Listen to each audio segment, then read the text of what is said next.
ఆయన ఇక ఏదో ప్రాపగండా ఇక ఇప్పటితోటి అయిపోయింది అంటే ప్రజలను ఉద్దేశించి చెప్పింది కాదంటారు. రైతులు ఎందుకు, నేను రైతు బిడ్డనన్నా, నేను రైతు బిడ్డను స్వయానా. ఓకే, నేను స్వయాన రైతు బిడ్డని, రైతులను ఇవ్వడని అనుకుంటాడు. అట్లా ఈ రైతులను మోసం చేసిన నాయకులను అన్న ఆ రోజు. అచ్చా అన్న, ఇప్పుడు ఇంకొకటి కొంచెం నేను బోల్డ్గానే మాట్లాడుతున్నా. తీన్మార్ మల్లన్న ఒక దుర్మార్గుడు, ఒక బ్లాక్ మెయిలర్, ఒక పొలిటికల్లీ అందరినీ బ్లాక్మెయిల్ చేస్తూ ఒక పొలిటికల్ బ్రోకరిజం చేస్తున్నాడు అని చెప్పి ప్రజలు కొంతమంది అనుకుంటారన్న. దానికి మీరు డైరెక్ట్గా ఏం చెప్తారన్న? మీ ఫోన్ తీసుకోండి, మీ దగ్గర ఉన్నటువంటి కాంటాక్ట్స్ కానీ ఈ రాష్ట్రంలో ఎవరికైనా ఫోన్ చేసి తీన్మార్ మల్లన్న బ్లాక్ మెయిలరు అని మీకు నచ్చిన ఫోన్ ఒకటి చెప్తున్నాను నేను, దానికి ఇది కంక్లూడ్ కానీ ఫోన్ చేసి తీన్మార్ మల్లన్న బ్లాక్ మెయిలర్ అని చెప్పినావు కదా, ఒక చిన్న ఆధారం ఇవ్వమని అడుగు, నేను వెయిట్ చేస్తా. Okay, call Teenmaar Mallanna blackmailer, ఇగో ఇది ఆధారము అని ఆయన దగ్గర నుంచి తెప్పించి నాకు చూపి ఇప్పుడు. ఓకే, చూపిస్తా, వినన్నా, నేను చెప్పేది వినండి. ఇది ఇప్పుడు ఇంతకుముందు మీ పక్కకున్న వ్యక్తి ఎవరో చెప్పిన మాట నేనే అడిగినది, అన్న నాకు ఇది నచ్చలేదని చెప్పిన. ఇది బయట నడిచేటువంటి ఒక టాక్ మీకు చెప్పే దానికి మీరు దానికి మీరు చెప్పేటువంటి ఎక్స్ప్లెనేషన్ మీరు చెప్పండి.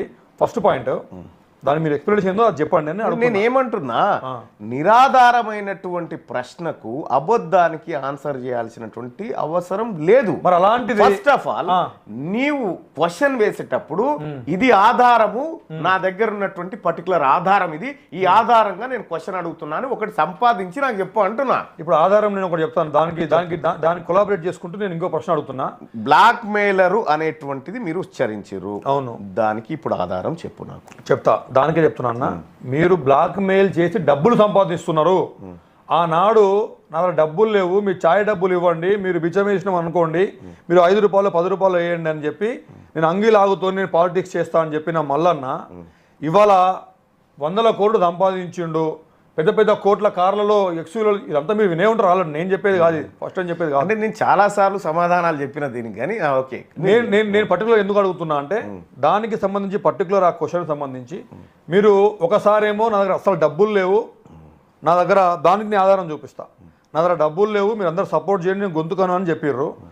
కట్ చేస్తే ఒక టీవీ ఛానల్ అడిగినప్పుడు మీ దగ్గర ఇంత పెద్ద ఎక్స్యూవీ కార్ ఎక్కడిది అనే క్వశ్చన్కి మీరు ఒక విరుద్ధమైన ఆన్సర్ చెప్పిర్రు. అక్కడ ఏంటంటే నాకు ఆల్రెడీ 1,50,000 జీతం ఉంది, మా వైఫ్ కూడా, అంటే నేను యాక్చువల్గా ఇంటి వాళ్ళ గురించి మాట్లాడకూడదు, ఒక్క బిట్ మాత్రమే మాట్లాడుతున్నా. మేడం కూడా ఆల్రెడీ గవర్నమెంట్ ఎంప్లాయీ కాబట్టి లక్షలలో శాలరీస్ ఉంటాయి. మరి ఇన్ని లక్షల రూపాయల మీకు శాలరీస్ నెలకు వచ్చినప్పుడు మీరు ఎన్నో సంవత్సరాలు చేస్తున్నారు కాబట్టి ఇన్ని లక్షల డబ్బులు ఉన్న తర్వాత కూడా మీరు మళ్ళీ ప్రజలను ఎందుకు అడిగిర్రు, నాకు డబ్బులు లేవు, నాకు మీరు హెల్ప్ చేయండి అని చెప్పి? రైట్, అంటే మీ ఫస్ట్ ఆఫ్ ఆల్ మీ క్వశ్చన్లో కొంచెం రాంగ్ ఉంది, అది కరెక్ట్ చేస్తాను నేను. చేయండి. నీ దగ్గర డబ్బులు ఉన్న తర్వాత ఎందుకు అడిగినావు? అవును, నేను ఉద్యోగం వదిలిపెట్టే నాటికి నా జీతం 2.5 లక్షలు. నేను ఉద్యోగం వదిలిపెట్టే నాటికి, వదిలిపెట్టి యూట్యూబ్ చేతిలో పట్టుకొని తిరిగి నాటికి 10,000 రూపాయలు కూడా కష్టమైనవి నాకు.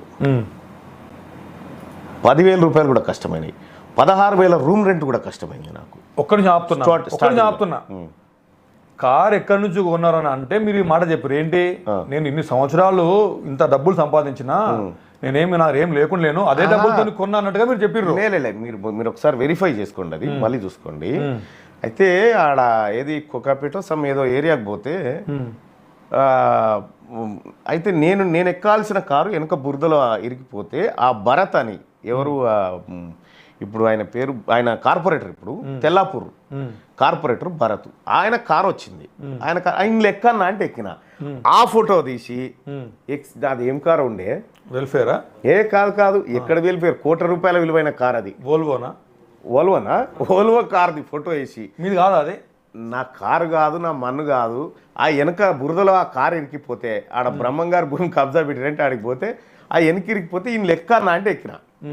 మరి మీరు ఆ జవాబు అక్కడ చెప్పకుండా మీరు ఏమన్నారంటే అది నా కారు కాదని కూడా మాట అన్నారు, క్యూ న్యూస్ కార్ అని చెప్పారు అప్పుడు మీరు. అయితే మీరు అది పూర్తిగా వినట్లేరు, అందుకే కరెక్ట్ చేస్తాను, చెప్పండి. Q news car XUV 700, Q news, అది అర్థమైందా? నేను తిరిగేటువంటి కారు నాది కాదు, క్యూ న్యూస్ అంటున్నారు మీరు వేరు, క్యూ న్యూస్ వేరా? నో, మీరు చెక్ చేసుకోండి, క్యూ న్యూస్లో నేను ఎంప్లాయీని మాత్రమే. ఎంప్లాయా మీరు? ఎస్. ఓకే, ఎందుకంటే క్యూ న్యూస్ అనేటువంటి సంస్థ దానికి డైరెక్టర్లు ఉన్నారు, దానికి ఒక వ్యవస్థ ఉంది. మీ మీ మీ ఇన్స్టిట్యూషన్కి ఎట్లా ఉంటుందో దానికి ఒక బాడీ ఉంటుంది. అయితే ఇక్కడ క్యూ న్యూస్ అనేటువంటి సంస్థ మేము పర్టికులర్గా మేము తిరగడానికి XUV 700 కొనింది. ఆ XUV 700 క్యూ న్యూస్ పేరు మీదనే ఉంటుంది, పోయి చూసుకోండి అన్న. ఇప్పుడు జియో అనే వ్యవస్థ ఉందన్న, దానికి ఇప్పుడు అంబానీ ఫ్యామిలీ, అంబానీ ఉన్నాడు, ముఖేష్ అంబానీ ఉన్నాడు. ఇప్పుడు ఆయన దాని మీద వచ్చే ఆదాయం మొత్తం నాది కాదు, అది జియో అనే కంపెనీది అని చెప్పినట్టు మీకు తెలియదేమో కానీ తెలుసా నాకు కంపెనీ అన్న. ఇప్పుడు మీరు అడుగుతారు కాబట్టి నేను ఇంకా కొంచెం డెప్త్కి పోతా. ఉంటుంది కదన్నా, అవును షేర్స్ ఉంటాయి కదన్నా, అడుగుతారు కాబట్టి కొంచెం డెప్త్కి పోతా. ఇప్పుడు అదొక వ్యవస్థ, క్యూ న్యూస్ అనేది ఒక వ్యవస్థ. ఆ వ్యవస్థ మీద వచ్చే రెవెన్యూ ఏదైతే ఉందో, మీరు మనం వెహికల్స్ కొన్నా, మీరు ఏది కొన్నా, ల్యాండ్లో ఒక 100 ఎకరాలు మీరు కొన్నా కూడా అది నాదే కాదు వ్యవస్థ అనేది మీరు చెప్పొచ్చు. అది మీరు దాంట్లో ఉన్నటువంటి లాలో ఉన్నటువంటి వ్యవస్థ ఏం లేవులే, ఒకటే జనాలు చెప్తున్నా.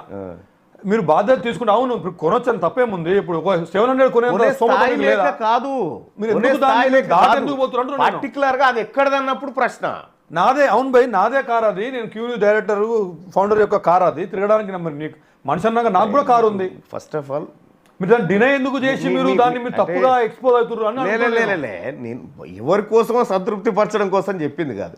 ఫస్ట్ భరత్ అడిగిన క్వశ్చన్ ఏంటంటే అప్పుడు జీ తెలుగులో, ఈ కార్ ఎవరిది? నాది కాదు. మరి నువ్వు పోతున్న కారు ఇది అంటే ఇది కంపెనీ కారు, ఈ కారులో నేను తిరుగుతా అని చెప్పిన. నీకు లేదా కారు అంటే నాది కాదు, కంపెనీ కారు అని చెప్పి ఆ తర్వాత ఇంటర్వ్యూ అయిపోయిన తర్వాత ఇంటర్వ్యూలో అంత చిల్లర ఎందుకని ఆర్సీ కూడా చూపించి కంపెనీ పేరు మీద ఉందని చెప్పి చూపించడం జరిగింది. అంతే తప్ప కానీ నీకు ఈ కార్ ఎక్కడిది, ఈ కార్, ఆ క్వశ్చన్ రాలే. ఈ 2 పర్టికులర్ క్వశ్చన్లకు సమాధానం. పాయింట్ కార్ గురించి కాదన్న, కార్ ప్రతి ఒక్క మనిషికి కావాలి, మీరు చేసే పనులకు కార్ ఉండొచ్చు, తప్పేం లేదు. విషయం ఏంటంటే మీ ఆస్తి పాస్తుల గురించి, కారు గురించి అసలు యాక్చువల్ పాయింట్ కాదు. మీరు దాన్ని దాటేసే విధంగా మీ మాట్లాడే కన్ఫ్యూజన్, అక్కడ క్వశ్చన్ కి అదే ఆన్సర్.